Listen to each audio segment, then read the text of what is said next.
What's up, everybody? So, I have been thinking about a way to make this video and really explain what it is I'm trying to talk about because it's really hard in this situation that I'm in to decipher all of the extra stuff that isn't necessarily needed to help paint the picture of what's going on in my life right now. I'm going to do my best, and hopefully y'all just listen. This is totally a downer video, you know? But I don't want people to feel sorry for me, and I'm not after sympathy or anything like that. This is on my mind, and I'm kind of just, I guess, creating a memory log. That's really what a lot of these personal stories that are in this personal stories playlist that I've made. This works for that, and it sucks. It's not a very good memory, but memories is all we are. So this video is a girl trouble video and a heroin addict trouble video. So I started dating this girl back in November of 2016. It was right after my birthday and right before Thanksgiving. I'd known this girl for a long time, but I never really got to know her because she just wasn't available. And not only that, but I didn't think that, I'm 10 years older than her, so I never thought that it would be a thing, ever. So immediately, before we went on any dates or anything like that, she was flat out honest with me and is like, I'm a heroin addict, and I have been for like 5 years. I moved to Florida because I was trying to get treatment, and I met this guy the first day I was there, and we were gone out of treatment shortly thereafter. We've been in and out of treatment centers ever since, but I don't want to live that life anymore, and I came back home to Indiana. I'm trying to get help. At this point where she tells me that, I'm completely shocked. I had no idea that she was, an addict. That it made sense to me. I kind of live a spiritual sort of way of thinking about things. And I was like, well, it makes sense that you would be in my life right now because, I've helped people with heroin addiction and gave them a chance when no one else would, and everything's worked out great with those people. So, maybe I can help this girl too. And I want to emphasize the word help. This was not a situation where I was like, I'm gonna save this girl. That I knew going into this that the only person that could save her was herself, but I wanted to help get her to that point. I wanted her to feel like she was worth something, and that's the biggest thing with heroin addicts, is they feel so worthless and they feel all alone because people abandon them because they leave them no choice, and it's this terrible circle. And I have a lot of sympathy towards heroin addicts because every single one of them wants to be clean. And they absolutely mean it when they say, I want to be clean, I want to get better. They mean it every time. But anyway, so she comes back home. I start hanging out with her and showing her that, she is worth something. There are things about her that are worth loving, and there are things that she'd never thought about and had never seen within herself before, and I helped show her those things.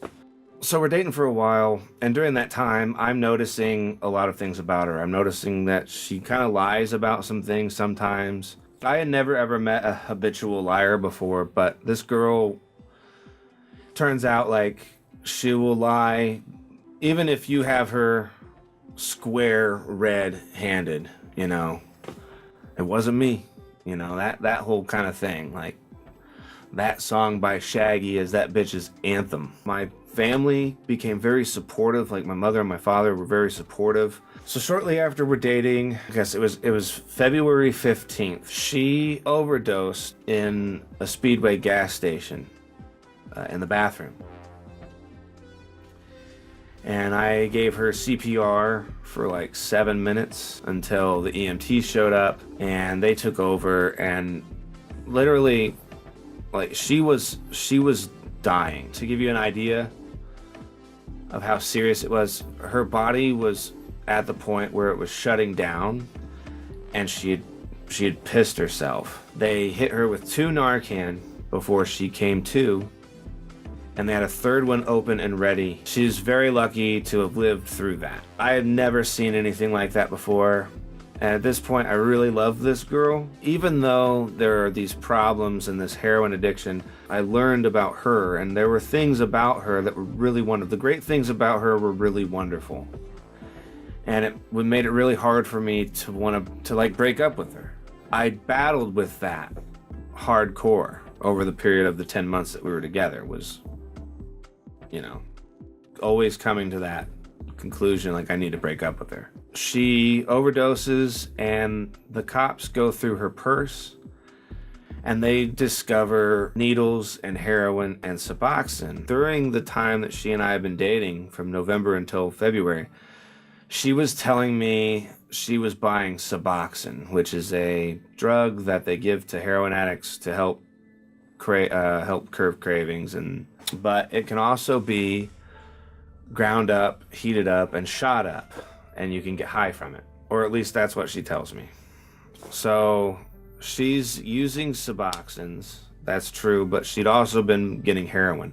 And the thing about it, guys, was I was the one that was giving her the money for this. Why was I doing that? Because she would get sick, and it was like, well, it's just, you know, I'm gonna go to treatment, I'm gonna go do this, and she would just tag on and just like take it.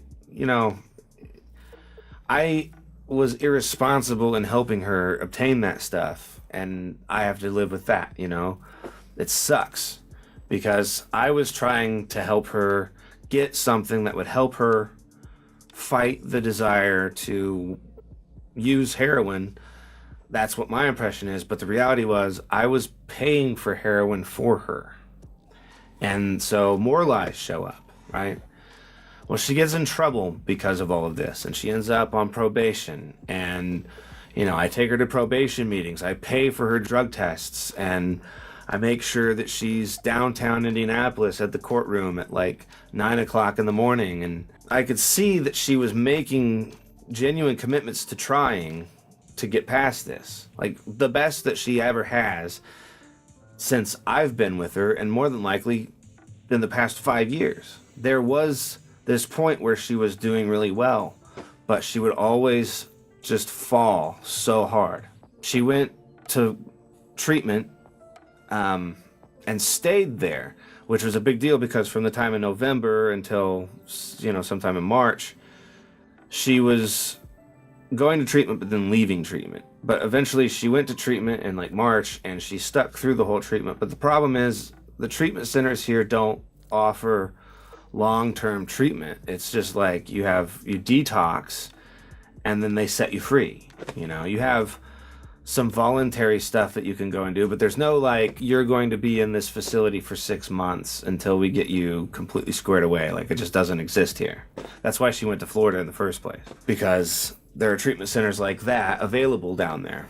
I'm seeing that she's trying to put in this effort and everything, and she's doing a good job. Well, then she finds out that she has a warrant for her arrest for missing a drug test. That drug test was missed while she was in treatment. That particular judge that day just violated her, didn't know her story, didn't know what was going on, didn't know that she was in treatment, violated her, and she had to go to jail anyway, period, even though she had done the right stuff. Because of that, it makes her say, well, why do I even try? And she steals $20 out of my wallet, and she then manipulates my mother, who is very sweet and very old-fashioned and just doesn't deserve that kind of treatment. She manipulates my mother into taking her to score dope. She went and bought dope with money that she stole from me while I was asleep, you know, has my mother get her and take her to get dope. My mom has no idea what's going on. She asks her, you know, what was that exchange that you guys just made? You know, what did I just see there? My mom knows like that she's a heroin addict. So she's like, well, what was that all about? And my girlfriend says, oh, that was money that Jimmy owed this guy because he got pot off of him. And it's like, that's absurd. Like, just stupid. So she blames that shit on me. And then she she bangs the heroin and then goes to jail, right? So now she's stolen from me. She knows I'm going to discover that she's stolen from me. She gets high as fuck, and she knows that if it's noticeable, it doesn't matter because she's going to be in jail, away from me, away from any kind of repercussions or me being able to be mad and tell her that she's doing bullshit and that I'm fucking done with her and all this stuff. And I get so pissed off because of, I mean, I wouldn't do those things, you know, stealing from me and manipulating my mom like that. I wouldn't do something like that to someone I hate, let alone someone that I'm supposed to love. For some reason, even though I had the most strongest urge to get this girl out of my life, I allowed her to come back. She goes to treatment again, and this time she's doing phenomenal. I mean, I am fucking proud of her. We can get her off of it to where she doesn't want to use it anymore. It's possible now because I can see that she's not really doing it, because before she was doing it every single day, and she was doing it like 30 minutes between, like she would shoot up dope and then 30 minutes later she would shoot up more dope, and you know, she overdosed 20 times in less than a year. At least, that is not an exaggeration. She overdosed at least 20 times in under a year. Right before she went back to treatment, like for this last time, she overdosed 4 times in 8 days, and 2 of those days were back to back. Again, with me giving her CPR and getting the police involved and all this. Anyway, she goes to treatment. She's doing great and all that. And she really is. She's really doing great this time. There was a part of me that was always like, you know, expect this person to fail. Expect this girl to fail, which sucks. I hate that I have to admit that. But I had to expect that she would fail. And the thing is, guys, I again got to a point with this girl where I was very comfortable with her. I was more certain, and I was starting to allow the trust to start to kind of be repaired. She had told me that she had taken my 3DS XL to her dad's house. You know, it didn't make any sense to me. I was like, well, maybe it's possible. I just kind of started to really kind of put it together that she'd sold it. And this was like, guys, like this, like I said, like I had pretty much, you know, I wasn't like I fully trusted her, but I was letting my guard down and like being comfortable with her going out without me being around, and you know, not having to watch her. And the thing is, though, it's just that idea of like me having to watch her. It's not a healthy relationship. All of the stuff that I'm telling you that I've dealt with is not a healthy relationship for you to like continue to deal with it. Obviously, I mean, you all know that, but I'm making it aware. Like, I know that I could see things. I've gotten really good at looking at a wide variety of situations that ultimately create the one situation you're in, and basing my next decision on what would create progress or get me out of the negative situation that I'm in. I've been very awake to that this whole time. It's just love makes you tolerate things that you would never normally tolerate. Even though some of us are very skilled in identifying when bullshit is going on in a relationship, it's still difficult when you really love that person and you don't want to believe that they're capable of the things that they're doing. I no longer have a 3DS XL, and I no longer have a girlfriend. I really hope that she gets better, because despite of all of the stuff, I don't hate her. I don't want anything bad to happen to her. I still love her very much, and I love myself too. So I know I gotta do what's good for me, and letting her go is the best thing for me. I really hope that she gets better, because she deserves better than what she gave herself. Thanks for watching, everybody. I know it's sad, but hey, moving forward, progress, and leave the negativity behind you. You don't need it. And if you're dealing with something very similar, I feel for you, and I hope that this video helps you. Thank you again so much. I will see you in the next video.